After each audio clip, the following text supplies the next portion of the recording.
நம்ம எந்த முறுக்கு எடுத்துக்கிட்டாலும் அதில் மெயினான கண்டென்ட் பார்த்தோன்னா அரிசி, கடலை மாவு, இல்லை உளுந்த மாவு, பொரிச்செடுக்கிறதுக்கு எண்ணெய், சில இடத்துல வந்து ஈவன் வனஸ்பதி அதை டால்டா கூட யூஸ் பண்ணுவாங்க, வெஜிடபிள் கீ அப்படின்னு கூட பேரை போட்டுக்கிடுவாங்க.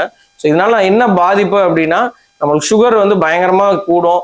அண்ட் புரதச்சத்து இல்லை நார்ச்சத்து அந்த உணவுல இருக்கான்னு கேட்டால் ரொம்ப ரொம்ப கம்மி. அதனால ஒரு 2 முறுக்கு சாப்பிட்டோம்னா இன்னும் ஒரு 2 தான் சாப்பிட தூண்டும், பசி அடங்காது.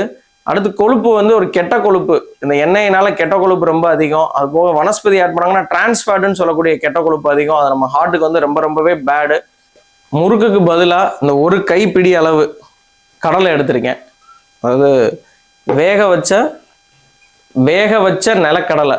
இதில் அதே அளவுக்கு கேலோரிஸ் இருக்குது. அதாவது நம்ம சாப்பிட்டோன்னே எனர்ஜி கூடுறது அதே தான், ஆனால் சக்கரை அந்த அளவுக்கு கூடாது. இது சாப்பிட்டாலே வயிறு நல்லா ஃபுல்லாயிரும். ஏன்னா புரோட்டீன் அதிகம், நார்ச்சத்தும் அதிகம், நல்ல கொழுப்பு ஊஃபான்னு சொல்லுவாங்க, அந்த நல்ல கொழுப்பு நிறையவே இருக்குது. ஸோ நம்ம 2 முறுக்கு சாப்பிட்றதுக்கு பதிலாக இதை சாப்பிட்டுக்கலாம்.